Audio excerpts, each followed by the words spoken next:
Hi, I'm Amy Warren, And I'm Nicole Garati. and this is 95 Nightmares. Welcome to our next episode. All right, Nicole. So, this stuff that we've got going on right now is just, we keep just getting so gross on things, right? Yeah. Yep. And you and I were talking earlier, and for all women out there, right? And everybody, you know, nobody likes to go and get evasive medical procedures done, right? Yeah.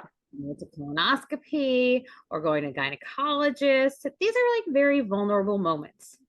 I Yes. don't think anyone would be expecting that somebody who's a staff member would take photographs of your room after you've left it, mocking whatever it is that just happened in that room, what bodily fluids are everywhere, and posting it on social media for everyone to see. Let alone 8 staff members in the same video. Eight. It wasn't one of their, yeah, it was like uh, several people in the office. Oh, I didn't even realize that. This is horrifying to begin with. But Yeah, you a know what? hundred percent. About 8 staff members that are then posting photos Yeah. of rooms after patients have left them, Yeah. mocking the patients. That Oh is yeah. so much about the culture that you have in an organization, right? And all Yeah. the Well, that was some of the backlash online too. It was like, if that many of your employees felt comfortable participating in this, like, what does that say about you as an office? and that really would that would raise, well, it does not like that would Yeah. so many concerns for anything that you would have that's private. 100%. 100%. If that were my office, I would feel so violated. I would feel I so would like I wouldn't go back there. Me either. Me I would either. find a new office. And And it's not like they're easy to find nowadays either. no. And the other part too is, if now I'm, let's say I'm an employer, Yeah. would you want to know that somebody that you could be hiring took this little care for patient privacy? Yeah, like who thought it was okay or a good idea to do that, let alone post it. Yeah, like even taking the photos, even if this stayed in a closed work environment where people took the photos and for whatever reason were finding humor in it and they never made their way online, that would Yeah. still be so problematic. The fact that Yeah. this is then all publicly posted online, yeah. Yeah. And you know what I think that this is also partially due to? I was reading a blog post that I think you have coming out, or there's content that Nicole is working on right now, and she had some really great stats on TikTok. And Mm. the average TikTok user, they're posting, I think it was once a day on Yeah, average, 1 to 4 times a day. Yeah, yeah. 1 to 4 times a day. So now think about that. 1 to 4 times a day, the average TikTok user is posting, and these are 30-second posts, right? So I think part of maybe number one, why we're seeing an increase of this, and B, number two, why this like a incredible normalization of sharing things online. I think it may have to do somewhat with the incredible increase usage, especially on a platform like TikTok, in terms of how much people are posting, right? And Yeah. how we were looking at these stats, or how you were looking at these stats, was the screening period is 7 years, so that's the compliant look back period. Yeah. If you were to take that, that ends up becoming 10,000 plus hours That's of a lot. content on average that someone would be having on TikTok, right? And so think Yeah. about it. Every single second is a moment for somebody to make a bad choice and post it online, right? And think Yeah. conversations people have in general, just in your everyday life, right? People make mistakes. They say things that maybe they didn't mean, or they say things out of frustration. Well, now people aren't just saying them and they impact that Right. moment in person, right? They're saying it, and it goes everywhere. Yeah. I mean, we talk about this a lot internally. It's like the idea and the concept of like an inside thought, or like a thought with like your friend or your partner that's like offline. Like it doesn't exist anymore. Everything is being put online publicly for anybody to find. Right. And I think like that's so valid, because what you're saying is like, hey, it's okay to have inside thoughts. Like not everything Yeah. needs to be spoken or recorded and posted online. Like these are Right. basic fundamental things that for whatever reason, that kind of, I don't know if you call it decorum, I don't know what it is that you call that, right? Good choices. There used to be a saying, right? If you don't want it on the cover of the New York Times, don't say it or put it out there anywhere, right? So I feel Not like, really a saying anymore now. It's like for real. but the today's version of that is, Yeah. if you don't want something to go viral, Yeah. then post it, Yeah. right? 100%. Because we now live in a world where, you know, you just have the potential to go viral. So, and not only that, like employers though, this is why we exist. Right.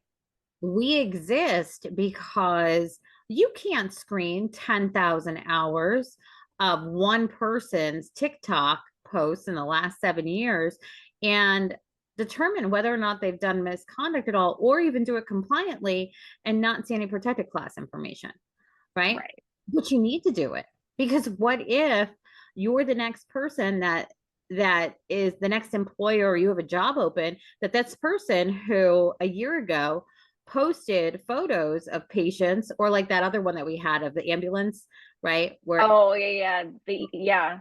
with patients in the ambulance, right? Yes. Now that we actually found on a Fama screening, right? So just same kind of healthcare circle here, like there's a moment here where we need to change from being reactive of, oh my goodness, we just had this major incident at our organization, now we need to screen, to, okay, it's not a matter of if, it's a matter of Yeah. when we should be screening. 100%. Yeah. So let's talk about, you've got some other like stuff in here that, like, to me is just really, really, like, it's like the hits just keep on coming. 100%. Happened with FDNY and a commissioner that was fired because of how they were treating some people in videos that they were doing. So I didn't get a chance to read this one completely from the source. Tell like a little bit Yeah. of this for everybody. Yeah. So the assistant commissioner did a like a youth training situation. So they partnered with a school. They were and the school was, oh, go to the fire department and do some training and like that sort of thing. So the students went to the school, and I'm not even joking. I wish I was totally kidding. I'm not kidding at all. The fire department recorded these minors, these kids, and they were minority kids. So they were Black, brown kids. They recorded them with their hands tied, moving cotton around the fire department. And then they used that video of the kids, which is one, super racist to begin with, in training materials for the fire department. And the commissioner posted it online on social media, sparking outrage from people in the city, parents, the school, even the New York City mayor commented and was like, what the heck is this? Like, the fact that the video was recorded, the fact that the video includes minors, the fact that it was recorded in the fire department. The fact that it was done. Right. Horrific. Yeah. And then, right, like this is like, someone is abused and then they're abused twice, right? Yeah. Because then people go and they take videos of it and they post it, right? The fact that this was even like training, I don't even, Ugh. it's just, it's all, again, what is going on? Yeah. And this this fire commissioner, right, is going to be somewhere looking for a job, looking for something. And Right. if you're the person that ends up being involved in something that they're hiring on, this is going to come up. I guarantee it. Yeah. Ugh. 100%. We did have something that was really interesting come up in our screening. So, what we had was an airline executive that was being screened, and what wound up coming up was there were a ton of social media posts and articles where the candidate had affairs with subordinate employees. Several of them. Yeah. And the vast majority of codes of conduct really, really prohibit relationships between a senior executive and a subordinate, right? And Yeah. even discourage relationships in office at all, regardless of. Right. So this was really, helpful for the screening to find all of this, and the fact that it made the news too. Yeah, it made the news. There were a lot of women that came forward. The man was also married, and so there was no way that these encounters were known, publicly known to the company, because why would anybody do that? Like, why would you say, oh, I'm in a relationship with this person that's a subordinate while you're married, and you have more than one of the subordinates across the entire company? So Not lots good. of bad choices. Not Lots of bad choices this a lot of bad choices. And I think we would be remiss if we didn't also mention what's happened since our last conversation, which is the whole entire Charlie Kirk incident. And we put out a very thoughtful blog on that. And one of the things that we've seen, which I think a lot of organizations have seen, is that how many people have posted comments, done something, gotten their jobs taken away from them. Few people have gotten them back. Some people haven't. And the incredible, incredible commentary that has happened on that. And it's one of those moments where I think there is a realization that what you post online can impact your job. And employers also saying too, there are things that we tolerate and things that we don't tolerate.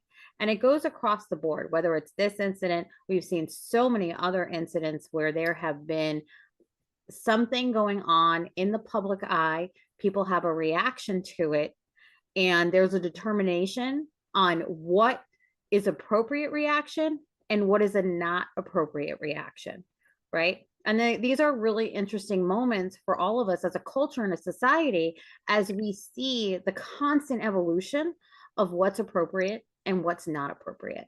So one of the things that I think is very important for all employers out there, that we're going to continue to have these moments. They're not going to go away, where something is going on and people are reacting to it, and their reactions tell us something about them, and employers feel the need to take action for whatever reason that is. And so I hope that everyone will continue to read our blog, read the information that we put out there, because our basic perspective is you don't have to be reactive. You can be proactive. You can protect your culture. You can protect your workplace. And if you want more information on how you can do that, please reach out to us at Fama. Visit the website at fama.io. And with that, we talk about misconduct so you can avoid it. Thank you, everybody. And we will catch you on the next episode.